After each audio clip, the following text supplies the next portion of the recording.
God created the heavens and earth in the beginning. Before the Great Flood, most towns and settlements were facing heavy rain. People were afraid that the flood would destroy everything and sought shelter on highlands. Kingship descended from heaven and was in Kish after the flood. Leaders of various groups set out to conquer and control new territories in pursuit of what was believed to be Solomon's key. Our ancestors, or sub-races, and antediluvian tribes explored the world in search of wisdom and glory. Some villagers rarely ventured beyond their towns. The belief was that the kings of the earth had corrupted themselves to the point of claiming to be half god and half man, leading to the corruption of the entire earth and the need for God to destroy it with a flood. According to many sources, the oldest and most accurate trigonometric table was written by scribes in Sanskrit on gemstone or clay tablets. Intelligence and beauty are abundant, but people lack consideration for others' pride and honor. At the end, the reaper of harvests and sower of seeds will celebrate together, but greed and fear will overtake people's minds. To avoid death and darkness, one must unite with the Lord, otherwise face the wrath of the all-powerful Elohim. This text seems to describe a catastrophic event that leads to the destruction of the earth, resulting in the death of most of its inhabitants, and leaving behind only ruins and scattered remnants. The cause of this destruction is believed to be related to the Big Bang. The text also mentions a line of hereditary rulers, the Tang dynasty, who were influential in various fields, and also mentions other traveling merchants and temples of worship. The text concludes by defining the word dynasty as a line of people from the same bloodline who hold power and influence. The ancient teachings warn against those who do not believe in the knowledge and powers of previous and future ages.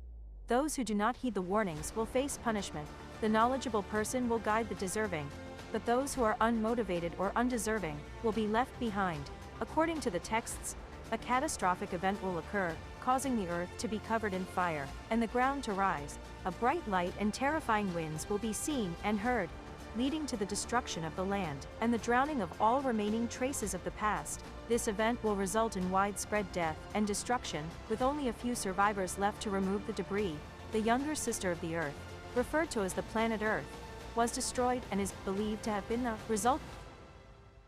Today, only the ruins of a once thriving city of 4,670 inhabitants and its villages remain, as well as temples of worship and merchants traveling the desolate land. The royal dynasty, also known as the family of Guinness, is influential in politics, business, and other areas. The term dynasty comes from the Greek word dynastia, meaning lordship or power. This passage appears to be a mixture of religious, spiritual, and mythological references with a focus on the transformation of humankind and the idea of a divine judgment.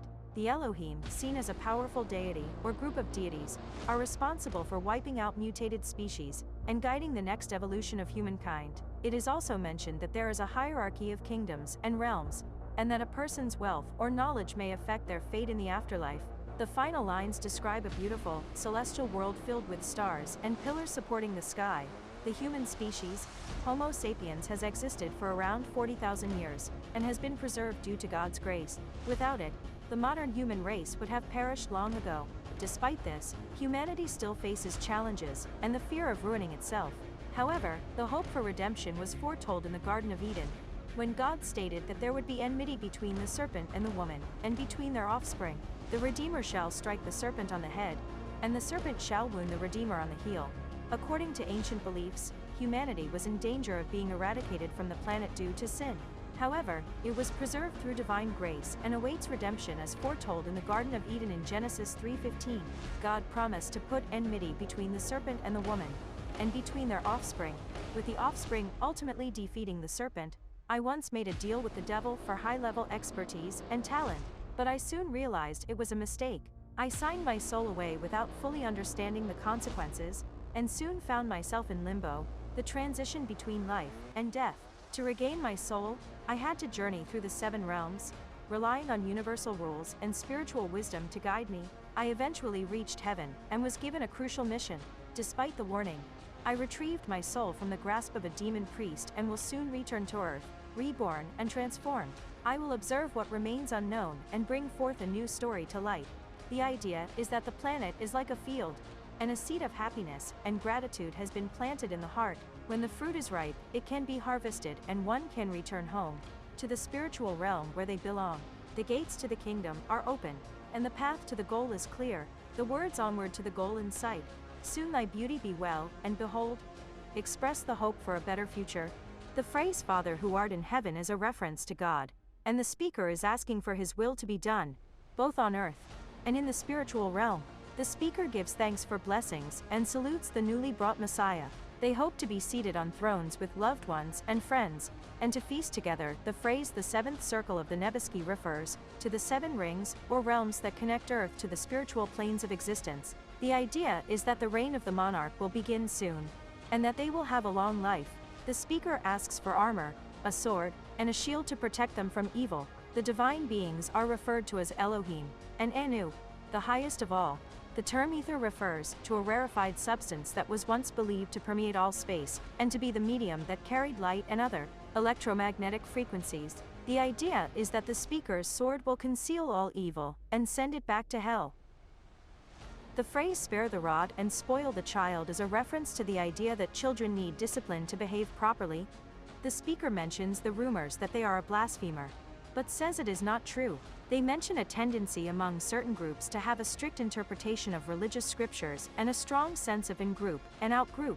The idea is that the invisible forces can be both annoying and peaceful, but maintaining a sense of harmony is a balancing act that requires regularly reevaluating relationships with oneself, others, and the world.